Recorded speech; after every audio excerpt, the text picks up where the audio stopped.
সুপ্রিয় শিক্ষার্থীবৃন্দ, আজকের ক্লাসটা যদি মিস করেন তাহলে 10 মার্ক থেকে আপনি ছিটকে পড়বেন। আজকে যে টপিকটি আলোচনা হবে, যে সাবজেক্টটি নিয়ে আলোচনা হবে, principles of finance, time value of money, first year and second year. First year accounting and finance department, second year management and marketing department.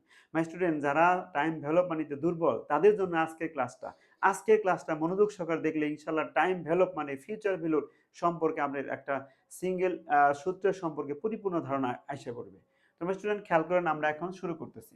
At the end of 10 ইয়ার, 10 বছর পরে, হাউ মাচ ইজ এ টাকা 100 initial deposit worth অ্যাজুমিং an annual interest rate 10% compounded quarterly.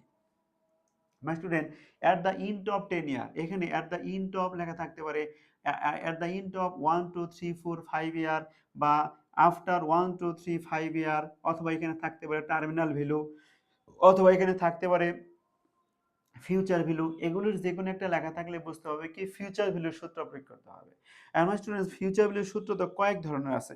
Single বছরে একবার সুদ গণনা করা হয়, single বছরে একাধিকবার সুদ গণনা করা হয়। ফিউচার ভ্যালুর সমানের সূত্র রয়েছে, বছরে একবার সুদ গণনা করা হয় বছর শেষে। ফিউচার ভ্যালুর সমানের সূত্র আছে, বছরে একাধিকবার সুদ গণনা করা হয় বছর শেষে। ফিউচার ভ্যালু এক বছরে ফিউচার ভ্যালুর টাকার পরিমাণ সমান, বছরের শুরুতে একবার সুদ গণনা করা হয়, বছরের শেষে একাধিকবার সুদ গণনা করা হয়। প্রশ্ন হচ্ছে স্যার এখানে কোন সূত্রটা হবে? তোমার স্টুডেন্ট খেয়াল করেন, এখন কোন সূত্র হবে সেটা ধরার পালা। হাউ মাচ ইজ এ টাকা 100 ইনিশিয়াল ডিপোজিট। মানে স্টুডেন্ট, এখানে ডিপোজিট শব্দটা অত্যন্ত গুরুত্বপূর্ণ। যখন প্রশ্নে দেখবেন ডিপোজিট আছে, ইনস্টলমেন্ট আছে, পেমেন্ট আছে, যখন প্রশ্ন deposit, installment, payment, invest, deposit, installment, payment, invest, এই কথাগুলির যে কোনো একটা কথা থাকবে, তখন আমরা একটু স্টপ হবেন।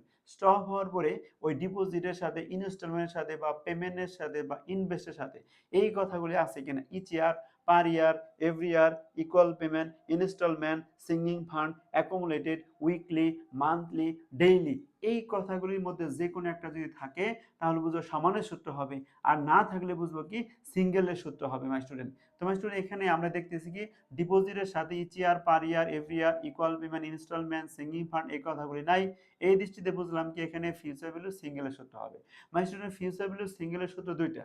একটা হলো বছরে একবার সুদ গণনা করা হবে, আর একটা হলো কি বছরে একাধিকবার সুদ গণনা করা হবে। যদি প্রশ্নে অ্যানুয়ালি লেখা থাকে বা ইয়ারলি লেখা থাকে, তাহলে বুঝবো কি বছরে একবার সুদ গণনা করা হয়েছে।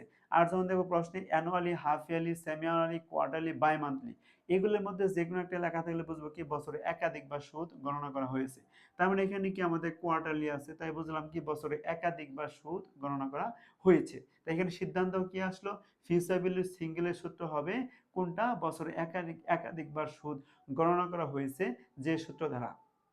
মাই স্টুডেন্ট, এখানে ডিপোজিটের সাথে 100 টাকা লেখা আছে, আর মাই স্টুডেন্ট যখন দেখবো এখানে সিঙ্গেলের সূত্র হইতেছে, তখন ডিপোজিটের সাথে যে টাকা থাকবে ওই টাকাটার নাম হচ্ছে আমাদের পিবি, মানে প্রেজেন্ট ভ্যালু। তাহলে সূত্রটা কি দাঁড়াচ্ছে আমাদের, এবি সমান PB 1 plus r by m whole power কি এম এন।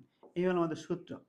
মাই স্টুডেন্ট, এই সূত্র কেন হলো, এই সূত্র হলো কি বছর একাধিকবার, কি দেখে বুঝলাম, এখানে কোয়ার্টারলি লেখা আছে। কি লেখা আছে, কোয়ার্টারলি। আর এর মান কত পার্সেন্ট, আর এর মান 10%। বছর কয়টা আছে এখানে মাই স্টুডেন্ট, বছর আছে আমাদের 10টা, বছর আছে 10টা।